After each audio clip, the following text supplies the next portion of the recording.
गोविंद शिल्प घेऊन येत आहे एकूण 80 ट्विन बंगलोचा भव्य दिव्य पंढरपुरातील एकमेव प्रकल्प। आमच्या प्रकल्पाची वैशिष्ट्ये मनाला शांती देणारं महादेवाचं मंदिर, मुख्य रस्ता सुमारे 30 फुटांचा, अंतर्गत रस्ता सुमारे 20 फुटांचा, ग्रामपंचायत योजनेचा प्रत्येक बंगलोजला स्वतंत्र नळ, सांडपाण्याची सुरक्षित विल्हेवाट, सर्व टाइल्स ग्लॉसी आणि नामांकित कंपनीच्या, सर्व स्टेअर, खिडक्या, चौकटी सुपर ब्लॅक ग्रेनाइट, दोन्ही अटॅच बाथरूम पूर्णपणे टाइल्स, पंतप्रधान हर घर नळ योजना पूर्णत्वाकडे, बाथरूम, बेसिन, किचन, सीपू फिटिंग्स हे जगवार कंपनीचे, स्टील वर्क पूर्णपणे जिंदाल कंपनीचे, 1000 लिटर पाण्याची टाकी, 150 लिटर सोलर वॉटर हीटर सोबत वॉटर प्युरिफायर, प्रत्येक बंगलोजला स्वतंत्र पार्किंग, दर्शनीय भाग पूर्णपणे डॅटो टाइल्स, टाटा प्रवेश कंपनीचे आकर्षक भक्कम दरवाजा, फुटी उंचीचे सुरक्षित कंपाऊंड। मग विचार काय करताय? गोविंद शिल्प, पत्ता गट नंबर 95, हॉटेल अंगण शेजारी, टाकळी रोड, पंढरपूर। ताज्या घडामोडी पाहण्यासाठी आमच्या YouTube चॅनलवरील PVR म्हणजेच पंढरी वार्ता या न्यूजला सबस्क्राइब करा आणि शेजारील बेल आयकॉनवर क्लिक करा।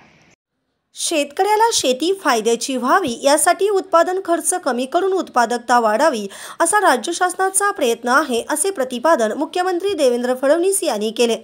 आगामी काळात शेतीच्या सर्व फीडरचे सौर ऊर्जीकरण करण्याचा निर्णय शासनाने घेतला असून या योजनेत महाराष्ट्रात सोलापूर जिल्हा प्रथम असल्याबद्दल मुख्यमंत्र्यांनी कौतुक केले। पंढरपूर कृषी उत्पन्न बाजार समिती येथे आयोजित कृषी पंढरी कृषी प्रदर्शनाच्या उद्घाटन प्रसंगी ते बोलत होते। यावेळी कृषी मंत्री ॲडव्होकेट माणिकराव कोकाटे, सोलापूरचे पालकमंत्री जयकुमार गोरे, पणन मंत्री जयकुमार रावल, आमदार विजय देशमुख, आमदार रणजित मोहिते पाटील, गोपीचंद पडळकर, समाधान अवताडे, अभिजित पाटील, माजी आमदार प्रशांत परिचारक, पुणे विभागीय आयुक्त डॉक्टर चंद्रकांत पुलगुंडवार तसेच जिल्हाधिकारी कुमार आशीर्वाद, विभागीय कृषी सहसंचालक दत्तात्रय गावसाने आदी उपस्थित होते।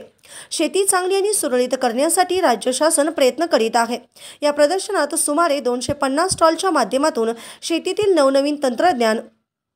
तसेच PMFME योजना, आत्मा स्मार्ट प्रकल्प आदींची माहिती व प्रदर्शन केले आहे। या योजनांचा लाभ शेतकऱ्यांनी घ्यावा। यावेळी पंढरपूर कृषी उत्पन्न बाजार समितीचे सभापती हरीश गायकवाड तसेच उपसभापती राजू गावडे, संचालक मंडळ आदी उपस्थित होते।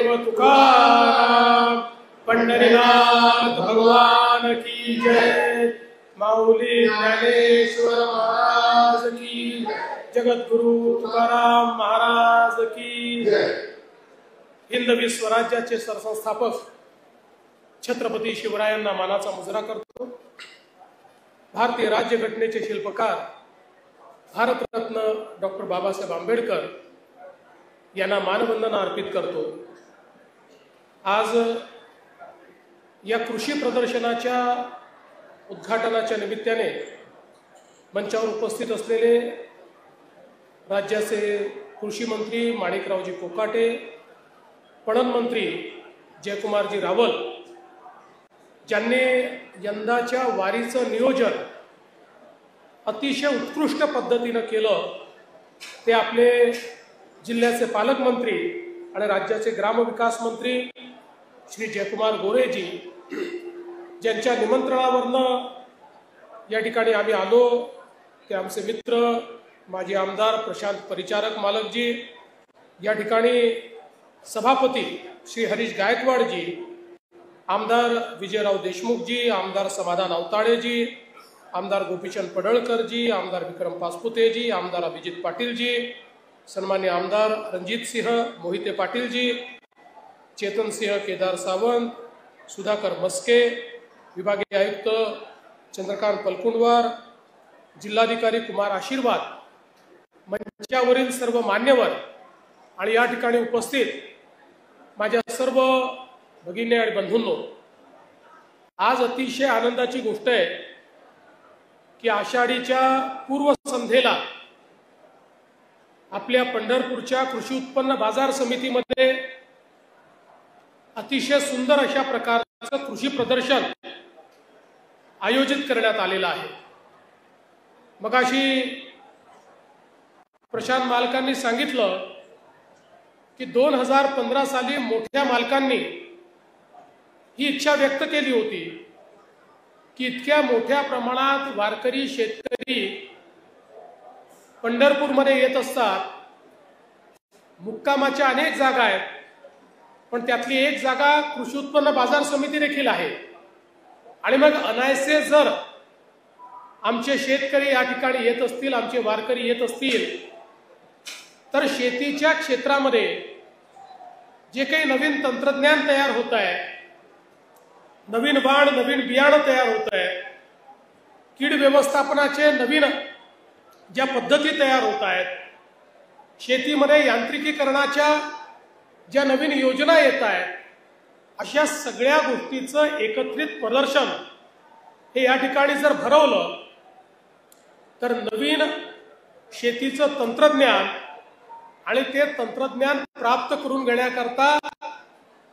राज्य सरकारच्या वेगवेगळ्या योजना याचं एकत्रीकरण या ठिकाणी होईल आणि अनायसे पांडुरंगाच्या दर्शनासोबत आमच्या शेतकऱ्याला शेतीमध्ये त्या ठिकाणी नवीन पद्धती विकसित करण्याकरता एक मोठा फायदा होईल आणि म्हणूनच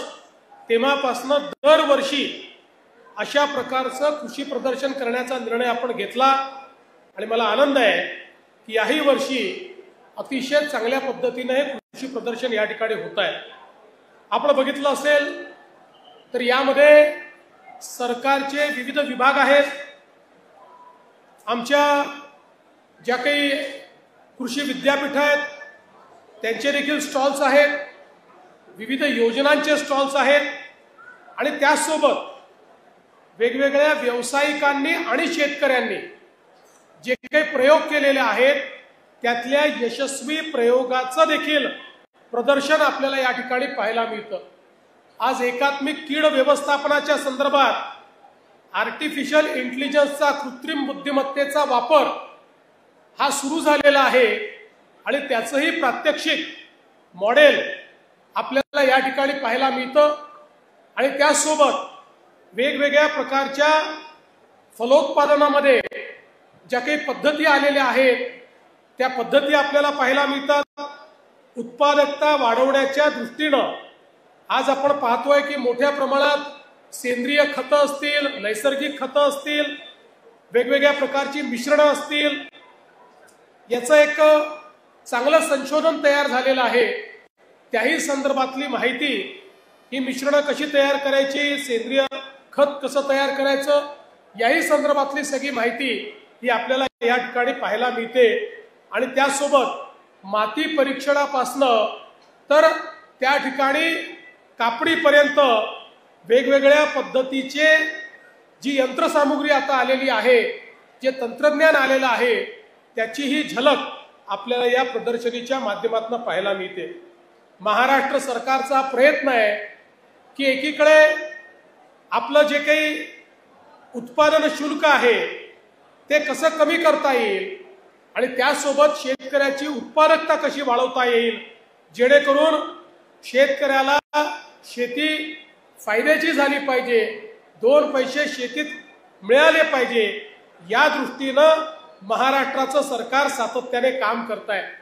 आताच आपल्या कृषी मंत्र्यांनी अनेक योजना सांगितल्या, मग नानाजी देशमुख कृषी समृद्धी योजनेसारखी योजना असेल की ज्याच्यामध्ये गाव हा एकात्मिक घटक धरून त्या गावामध्ये जलसंधारणापासनं, जलनियोजनापासनं, शेतीच्या यांत्रिकीकरणापासनं तर बाजार साखळी तयार करण्यापर्यंत अशी संपूर्ण साखळी, पिकाचं एकात्मिक व्यवस्थापन, अशा सगळ्या गोष्टी या गावामध्ये पूर्ण करायच्या आणि त्याच्यामध्ये लक्षांक नाही तर गावातला छोट्यातला छोटा शेतकरी आणि मोठ्यातला मोठा शेतकरी हा त्याचा लाभान्वित होईल आणि त्याला सगळ्या योजना, जी पाहिजे ती योजना प्राप्त करून घेता येईल, अशा प्रकारची योजना आपण सुरू केली आणि आता नुकतंच आपल्या पीक विम्याच्या योजनेमध्ये आपण परिवर्तन केलं आणि हे परिवर्तन करताना आपण हा निर्णय केला की शेतीच्या क्षेत्रामध्ये आपली गुंतवणूक वाढली पाहिजे आणि म्हणून या वर्षीपासनं 5,000 कोटी रुपये दरवर्षी शेती क्षेत्रात अतिरिक्त गुंतवणूक, म्हणजे 5 वर्षामध्ये 25,000 कोटी रुपये हे अतिरिक्त शेती क्षेत्रामध्ये गुंतवणुकीच्या माध्यमातून, म्हणजे आपण बाकीचे देतो, एखाद्याला नुकसान भरपाई देतो, एखाद्याला अजून एखादा कुठला भाग देतो, ते नाही तर वेगवेगळ्या प्रकारे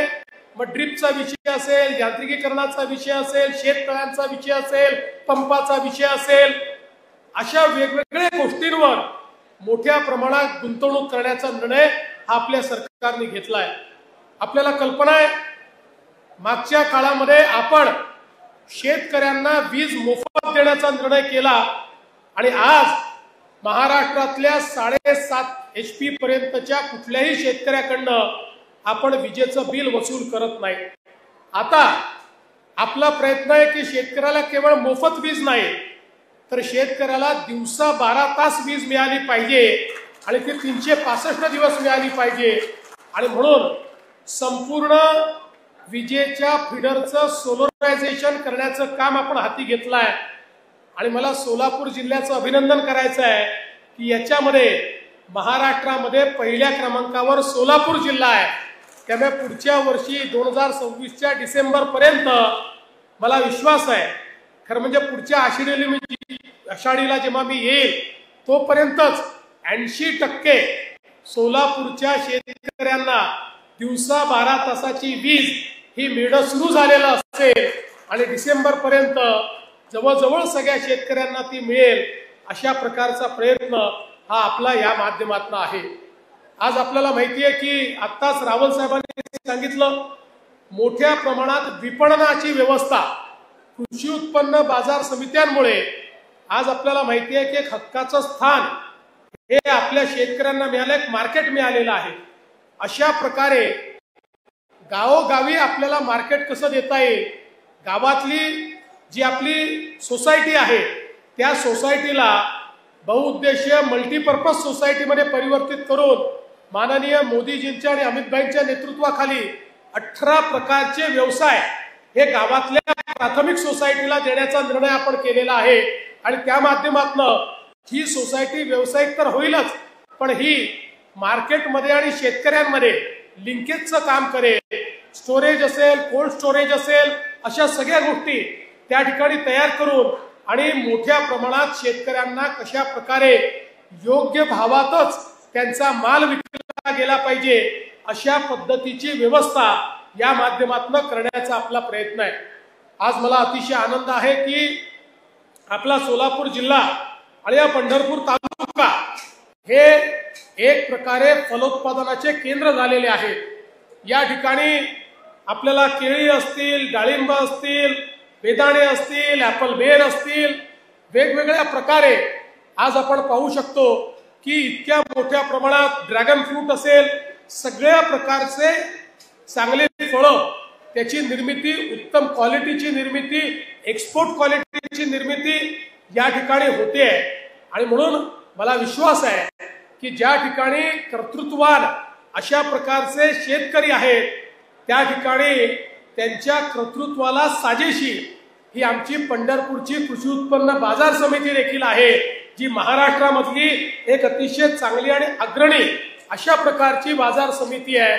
जी खऱ्या अर्थानं अनेक वर्ष मोठ्या मालकांच्या त्या ठिकाणी एक प्रकारे नेतृत्वाखाली आणि त्यांच्या दिग्दर्शनाखाली काम करते आणि आज मी खरं म्हणजे प्रशांत मालक तुम्हाला आणि आमचे हरीशजी असतील किंवा इथली जी कृषी उत्पन्न बाजार समितीची सगळी टीम असेल या टीमला मनपूर्वक शुभेच्छा देतो की आपण अतिशय चांगलं काम करता आहात। भविष्यात याची व्याप्ती वाढवण्याकरता एकदा आमच्या जयकुमार रावलांची भेट घ्या आणि जेवढ्या योजना आपण तयार केलेल्या आहेत त्या सगळ्या योजनांचा लाभ या कृषी उत्पन्न बाजार समितीने घ्यावा आणि तो लाभ आमच्या शेतकऱ्यांना द्यावा अशा प्रकारची विनंती आपल्याला करतो। पुन्हा एकदा पांडुरंगाच्या चरणी या ठिकाणी नतमस्तक होतो आणि आपण या चांगल्या कार्यक्रमाला बोलवलं त्याबद्दल आभार मानून माझे 2 शब्द संपवतो। धन्यवाद। जय हिंद, जय महाराष्ट्र। धन्यवाद।